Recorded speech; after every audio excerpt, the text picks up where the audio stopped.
ఈరోజు ఆంధ్రప్రదేశ్ 9వ తరగతి physics semester 1 పాఠ్యపుస్తకంలో 3వ పాఠానికి సంబంధించిన ముఖ్యాంశాలు చూద్దాం. 3వ పాఠం పరమాణువులు మరియు అణువులు. ఇందులో 56 నుంచి 61 పేజీ వరకు. పరమాణువు అంటే ఏమిటి? తాపీ మేస్త్రి గోడలు కట్టడం మీద ఎప్పుడైనా చూశారా? గోడలతో గదిని కొన్ని గదులు కలిపి ఒక భవనంగా కట్టడం చూశారా? ఒక పెద్ద భవనం యొక్క నిర్మాణాత్మక ప్రమాణం యూనిట్ ఏమిటి? చీమల పుట్ట యొక్క నిర్మాణాత్మక ప్రమాణం ఏమిటి? అది ఒక చిన్న ఇసుక రేణువు. ఈ అన్నిటి యొక్క చీమల పుట్ట యొక్క నిర్మాణాత్మక ప్రమాణం ఏంటంటే అది ఒక అతి చిన్న ఇసుక రేణువు. అదేవిధంగా పదార్థాల యొక్క నిర్మాణాత్మక ప్రమాణాలు ఏంటంటే పరమాణువులు. అదేవిధంగా పదార్థాల యొక్క నిర్మాణాత్మక ప్రమాణాలు ఏంటంటే పరమాణువులు. పరమాణువులు ఎంత పెద్దవి? పరమాణువులు చాలా చిన్నవి. మనం ఊహించగలిగే లేదా పోల్చగలిగే వాటికన్నా అవి చిన్నవి. కొన్ని మిలియన్ల కన్నా ఎక్కువ పరమాణువులు దొంతరగా పేర్చినప్పుడు అవి ఎంత మందం గల పొరను ఏర్పరుచునంటే ఒక కాగితం అంతా.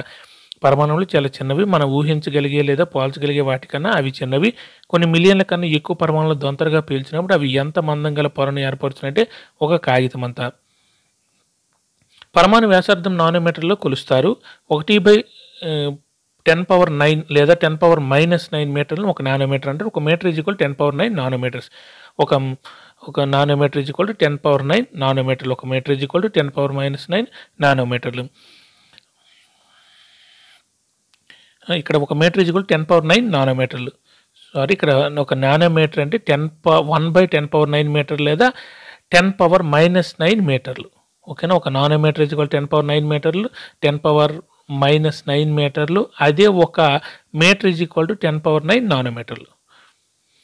సాపేక్ష పరిమాణాలు. వ్యాసార్థం మీటర్లలో హైడ్రోజన్ పరమాణువు వ్యాసార్థం 10⁻⁻10 మీటర్లు. అది నీటి అణువు 10⁻⁻9. హిమోగ్లోబిన్ అణువు సాపేక్ష పరిమాణం వ్యాసార్థం ఎంత అంటే 10⁻⁻8. ఇసుక రేణువు వ్యాసార్థం 10⁻⁻4. చీమ 10⁻⁻3. పుచ్చకాయ 10⁻⁻1. ఇక్కడ హైడ్రోజన్ పరమాణువు, నీటి అణువు, హిమోగ్లోబిన్ అణువు, ఇసుక రేణువు, చీమ, పుచ్చకాయ ఇవన్నీ 10⁻⁻10, -9, -8, -4, -3, -1 అంటే 1/10⁻10. పరమాణువులు పరిమాణంలో చాలా చిన్నవైనప్పుడు వాటిని మనం ఎందుకు పరిగణనలో తీసుకోవాలి? దీనికి గల కారణం ఈ ప్రపంచమంతా పరమాణువులచే నిర్మితమై ఉంది. పరమాణువుల పరిమాణంలో చాలా చిన్నవైనప్పుడు వాటిని మనం ఎందుకు పరిగణనలో తీసుకోవాలంటే దీనికి గల కారణం ఈ ప్రపంచమంతా పరమాణువులచే నిర్మితమై ఉంది. మనం వాటిని చూడలేకపోవచ్చు, కానీ అవి అక్కడే ఉండి మనం ఏమి చేసినా స్థిరమైన ప్రభావం చూపిస్తాయి. ఏ చిత్రాల ద్వారా పరమాణు ఉపరితలాలను చూడవచ్చు అంటే ఆధునిక మూలక ఆవర్ధన చిత్రాలు. మనము వాటిని చూడలేకపోవచ్చు, కానీ అవి అక్కడే ఉండి మనం ఏం చేసినా స్థిరమైన ప్రభావం చూపిస్తాయి. ఏ చిత్రాల ద్వారా పరమాణు ఉపరితలాలను చూడవచ్చు అంటే ఆధునిక మూలక ఆవర్ధన చిత్రాలు. వివిధ మూలకాల యొక్క పరమాణువుల ఆధునిక సంకేతాలు ఏమిటి? చాలా ప్రత్యేకమైన భావనలో మూలకాలకు సంకేతాలు ఉపయోగించిన మొదటి శాస్త్రవేత్త ఎవరంటే డాల్టన్. చాలా ప్రత్యేకమైన భావనలో మూలకాలకు సంకేతాలను ఉపయోగించిన మొదటి శాస్త్రవేత్త డాల్టన్. ఒక మూలకం యొక్క సంకేతం ఉపయోగించినప్పుడు ఆ మూలకం యొక్క ఖచ్చితమైన పరిమాణాన్ని తెలియజేసేటట్లు మూలకం యొక్క పరమాణుని ఎవరు సూచించాడంటే డాల్టన్. ఒక మూలకం యొక్క సంకేతం ఉపయోగించినప్పుడు ఆ మూలకం యొక్క ఖచ్చితమైన పరిమాణాన్ని తెలియజేసేటట్లు మూలకం యొక్క పరమాణుని ఎవరు సూచించాడంటే డాల్టన్. మూలకాల సంకేతాన్ని మూలకాల పేర్లను 1 లేదా 2 అక్షరాలతో తయారు చేయవచ్చని ఎవరు సూచించారంటే బెర్జీలియస్. మూలకాల సంకేతాలను మూలకాల పేర్లను 1 లేదా 2 అక్షరాలతో తయారు చేయవచ్చని ఎవరు సూచించారంటే బెర్జీలియస్.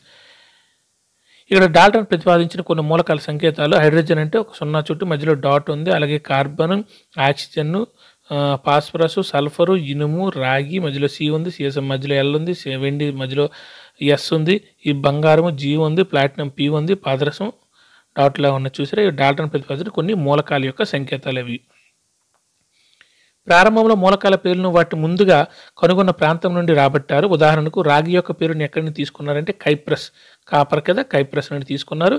ప్రారంభంలో మూలకాల పేర్లను వాటిని ముందుగా కనుగొన్న ప్రాంతం నుండి రాబట్టారు. ఉదాహరణకు రాగి యొక్క పేరుని ఎక్కడి నుంచి తీసుకున్నారు? కైప్రస్. కాపర్ అంటే రాగి కాబట్టి కైప్రస్, దానికి ఉదాహరణకి చెప్పవచ్చు. కొన్ని పేర్లను వాటికున్న ప్రత్యేక రంగుల నుండి తీసుకున్నారు. ఉదాహరణకు పసుపు రంగు అనే అర్థం వచ్చి ఆంగ్ల పదం నుండి ఏమి తీసుకోబడిందంటే బంగారము. కొన్ని పేర్లను వాటికున్న ప్రత్యేక రంగుల నుండి తీసుకున్నారు. ఉదాహరణ పసుపు రంగు అనే అర్థం వచ్చి ఆంగ్ల పదం నుండి ఏం తీసుకోబడిందంటే బంగారం. తర్వాత ఈ రోజుల్లో మూలకాల పేరును వాటి సంకేతాలను మరియు వాటి ప్రమాణాలను ఏ అంతర్జాతీయ శాస్త్రీయ సంస్థ నిర్ధారించినంటే IUPAC, అంతర్జాతీయ శుద్ధ మరియు అనువర్తిత రసాయన శాస్త్రాల సంస్థ. దాన్ని IUPAC అంటారు. IUPAC అంటే international union of pure and applied chemistry. IUPAC international union of pure and applied chemistry. అంతర్జాతీయ శుద్ధ మరియు అనువర్తిత రసాయన శాస్త్రాల సమైక్య అనేది మూలకాల పేర్లను, వాటి సంకేతాలను మరియు వాటి ప్రమాణాలను నిర్ధారిస్తుంది. చాలా మూలకాల సంకేతాల వాటి ఇంగ్లీష్ పేరులోని ఏ అక్షరాలతో తీసుకున్నారంటే మొదటి లేదా రెండు అక్షరాలతో. చాలా మూలకాల సంకేతాలు వాటి ఇంగ్లీష్ పేరులోని ఏ అక్షరాలతో తీసుకున్నారు? మొదటి ఒకటి లేదా రెండు అక్షరాలతో. సంకేతంలోని మొదటి అక్షరం ఎల్లప్పుడూ ఏ అక్షరంగాను మరియు రెండో అక్షరం ఎల్లప్పుడూ చిన్న అక్షరంగానే రాస్తాము. సంకేతంలోని మొదటి అక్షరం ఎల్లప్పుడూ ఏ అక్షరంగాను మరియు రెండో అక్షరం ఎల్లప్పుడూ ఏ అక్షరం రాస్తారంటే మొదటి అక్షరం పెద్ద అక్షరం, తర్వాత అక్షరం చిన్న అక్షరంగా రాస్తారు. దానికి ఉదాహరణలు హైడ్రోజన్ హెచ్, అల్యూమినియంలో ఏఎల్గా రాయాలి. ఏఎల్ రెండు క్యాపిటల్ లెటర్ రాయాలి. ఫస్ట్ది ఏఎల్లో అల్యూమినియంలో ఏ క్యాపిటల్ లెటర్ రాయాలి, ఎల్ స్మాల్ లెటర్ రాయాలి. మొదటిది క్యాపిటల్ లెటర్ ఉండాలి, పెద్ద అక్షరం ఉండాలి, తర్వాతది చిన్న అక్షరం ఉండాలి. అలాగే cobalt CO, C capital letter, O small letter ఉండాలి. అంతేకాని సిఓలు రెండు కూడా క్యాపిటల్ లెటర్ ఉండకూడదు. కొన్ని మూలకాల సంకేతాలు పేర్లను మొదటి అక్షరంతోనూ పేర్లను తర్వాత వ్యక్తమయ్యే అక్షరంతోనూ రూపొందించిన. ఉదాహరణకు chlorine CL, zinc ZN, ZINC zinc కదా, అందులో రెండో అక్షరం జెడ్ఐ రాలేదు. కానీ ఆ పేర్లను మొదటి అక్షరంతో పేర్లను తర్వాత వ్యక్తమయ్యే అక్షరంతో రూపొందించారు కదా, దానికి ఉదాహరణగా జింక్ ఈజీగా చెప్పొచ్చు. అలాగే క్లోరిన్, జింక్ అంటే మామూలుగా జెడ్ఐఎన్సి కాబట్టి జెడ్ఐ రాలేదు, ఇక్కడ జెడ్ఎన్ వచ్చింది. అంటే మొదటి అక్షరం తర్వాత వ్యక్తమయ్యే అక్షరాలతో కూడా సూచించారు. 1, 2, 3, 4 ఏదైనా అవ్వచ్చు. ఇతర మూలకాల సంకేతాలను వాటి లాటిన్, జర్మన్ లేదా గ్రీకు పేర్లను తీసుకున్నారు. కొన్ని మూలకాల పేర్లను వాటి లాటిన్ పేరు, జర్మన్ లేదా గ్రీకు పేర్లను కూడా తీసుకున్నారు. ఉదాహరణకు ఇనుము ఎఫ్ఈ లాటిన్ పేరు ఫెర్రం నుండి ఫెరస్ తీసుకున్నారు. తర్వాత సోడియం ఎన్ఏను నేట్రియం నుంచి తీసుకున్నారు. తర్వాత పొటాషియం కేను కాలియం నుండి తీసుకున్నారు. అలాగే లాటిన్ పదాల నుండి తీసుకుని ఏంటంటే ఇనుము సంకేతం ఎఫ్ఈ, ఇది లాటిన్ పేరు ఫెర్రం నుండి వచ్చింది. సోడియం ఎన్ఏకి నేట్రియం, పొటాషియం కే కాలియం నుండి తీసుకున్నారు వీటన్నిటిని. ఈ విధంగా ప్రతి మూలకాన ఒకే పేరు మరియు ఏ సంకేతం కలిగి ఉంటుందంటే ఏకైక రసాయన సంకేతం కలిగి ఉంటుంది. ఈ విధంగా ప్రతి మూలకానికి ఒకే పేరు మరియు ఏ సంకేతం కలిగి ఉంటుందంటే ఏకైక రసాయన సంకేతం. కొన్ని మూలకాల సంకేతాలు చూద్దాం. Aluminium AL, argon AR, barium BA, boron B, bromine BR, calcium CA, carbon C, chlorine CL, cobalt CO, రాగి సియు, కాపర్, ఫ్లోరిన్ ఎఫ్, బంగారం ఏయు, తర్వాత హైడ్రోజన్ హెచ్, ఐడిన్ ఐ, ఇనుము ఎఫ్ఈ, లెడ్ సీసం లేదా పంబం PB, magnesium MG, neon NE. తర్వాత nitrogen N, oxygen O, potassium K, కాలియం, silicon SA, విండి AG, sodium NA, sulphur S, uranium U, zinc ZN. తర్వాత పరమాణు ద్రవ్యరాశి. ఎవరు పరమాణు సిద్ధాంతంలో ప్రతిపాదించిన అతి ముఖ్యమైన భావన పరమాణు ద్రవ్యరాశి? డాల్టన్. ఎవరు పరమాణు సిద్ధాంతంలో ప్రతిపాదించిన అతి ముఖ్యమైన భావన పరమాణు ద్రవ్యరాశి? డాల్టన్. ఎవరి ప్రకారం ప్రతి మూలకానికి ఒక విలక్షణమైన పరమాణు ద్రవ్యరాశి ఉంటుందంటే డాల్టన్. ఎవరి ప్రకారం ప్రతి మూలకానికి ఒక విలక్షణమైన పరమాణు ద్రవ్యరాశి ఉంటుందంటే డాల్టన్. ఈ సిద్ధాంతం వివరించిన ఏ నియమం ఆధారంగా ఒక పరమాణు యొక్క ఖచ్చితమైన పరమాణు ద్రవ్యరాశిని శాస్త్రవేత్తలు లెక్కించారంటే స్థిరానుపాత నియమం. ఈ సిద్ధాంతం వివరించిన ఏ నియమం ఆధారంగా ఒక పరమాణు యొక్క ఖచ్చితమైన పరమాణు ద్రవ్యరాశిని శాస్త్రవేత్తలు లెక్కించారంటే స్థిరానుపాత నియమం. ఒక పరమాణు యొక్క ద్రవ్యరాశిని విడివిడిగా కనుక్కోవడం సాపేక్షంగా చాలా కష్టమైన పని. రసాయనిక సంయోగ నియమాల ఆధారంగా మరియు ఏర్పరిచిన సంయోగ పదార్థాలను బట్టి మూలకాలు ఏ ద్రవ్యరాశిని నిర్ధారించారంటే సాపేక్ష పరమాణు ద్రవ్యరాశిని. ఒక పరమాణు యొక్క ద్రవ్యరాశిని విడివిడిగా కనుక్కోవడం సాపేక్షంగా చాలా కష్టమైన పని. రసాయన సంయోగ నియమాల ఆధారంగా మరియు ఏర్పరిచిన సంయోగ పదార్థాలను బట్టి మూలకాల ఏ ద్రవ్యరాశిని నిర్ధారించారంటే సాపేక్ష పరమాణు ద్రవ్యరాశిని. కార్బన్, ఆక్సిజన్తో ఏర్పడిన సంయోగ పదార్థం కార్బన్ మొనాక్సైడ్ ఉదాహరణగా తీసుకుందాం. ప్రయోగాత్మకంగా పరిశీలించినప్పుడు 3 గ్రాముల కార్బన్ 4 గ్రాముల ఆక్సిజన్తో సంయోగం చెంది కార్బన్ మొనాక్సైడ్ని ఏర్పరిచింది. మరో మాటలో చెప్పాలంటే ఆక్సిజన్ ద్రవ్యరాశిలో 4/3 వంతు ద్రవ్యరాశితో కార్బన్ సంయోగం చెందింది. 1 గ్రాము కార్బన్కి అయితే 4 గ్రాములు, అదే 3 గ్రాములకి అయితే 4/3 వంతు ద్రవ్యరాశితో కార్బన్ సంయోగం చెందిందని చెప్తున్నాడు. మన పరమాణు ద్రవ్యరాశి ప్రమాణం గతంలో ఏఎంఓ అటామిక్ మాస్ యూనిట్గా సంక్షిప్తీకరించేవారు. కానీ ఇప్పుడు ఐయుపిఏసి సిఫార్సుల ప్రకారం దీన్ని యూనిఫైడ్ మాస్ ఏకీకృత ద్రవ్యరాశిగా రాస్తారు. ఇంతకుముందు ఏఎంయు అని రాసేవారు, ఇప్పుడు యు అని రాస్తారు. యు అంటే యూనిఫైడ్ మాస్, ఇంతకుముందు ఏఎంయు అంటే అటామిక్ మాస్ యూనిట్గా సంక్షిప్తీకరించారు. దీని యొక్క ద్రవ్యరాశి, దీని యొక్క ప్రమాణం అంటే పరమాణు ద్రవ్యరాశి ప్రమాణం. నువ్వు నిర్వచించిన పరమాణు ద్రవ్యరాశి ప్రమాణం నిర్వచించినట్టు ఒక కార్బన్ పరమాణు ద్రవ్యరాశిని సమానంగా తీసుకోవచ్చు. ఇప్పుడు మన కార్బన్ పరమాణు ద్రవ్యరాశి 1 యూనిట్గా మరియు ఆక్సిజన్ పరమాణు ద్రవ్యరాశి 1.13 యూనిట్లుగా నిర్ధారించవచ్చు. ఇప్పుడు కార్బన్ యొక్క ద్రవ్యరాశి 1 యూనిట్గా, అలాగే ఆక్సిజన్ పరమాణు ద్రవ్యరాశి 1.3 యూనిట్లుగా తీసుకోవచ్చు. 3 గ్రాముల కార్బన్కి 4 గ్రాముల ఆక్సిజన్ కావాలి. 1 గ్రాము కార్బన్‌కి ఎంత ఆక్సిజన్ కావాలి? 4/3 వంతు కావాలి. ఆక్సిజన్ 1 గ్రామ్ తీసుకున్నాం అనుకోండి. ఇప్పుడు 4/3 అంటే 4/3 4 ఇంటూ 1/3 అన్ని గ్రాములు. 4/3 అంటే దాని 4 ఇంటూ 1/3 అంటే 4/3 గ్రాములు. అంటే 1.33 గ్రాముల యూనిట్లుగా తీసుకోవచ్చు. అర్థమైంది కదా! 1 గ్రామ్ కార్బన్ ద్రవ్యరాశికేమో 4 గ్రాముల ఆక్సిజన్ తీసుకోవాలి. అదే 3 గ్రాముల కార్బన్ ద్రవ్యరాశికి 4/3.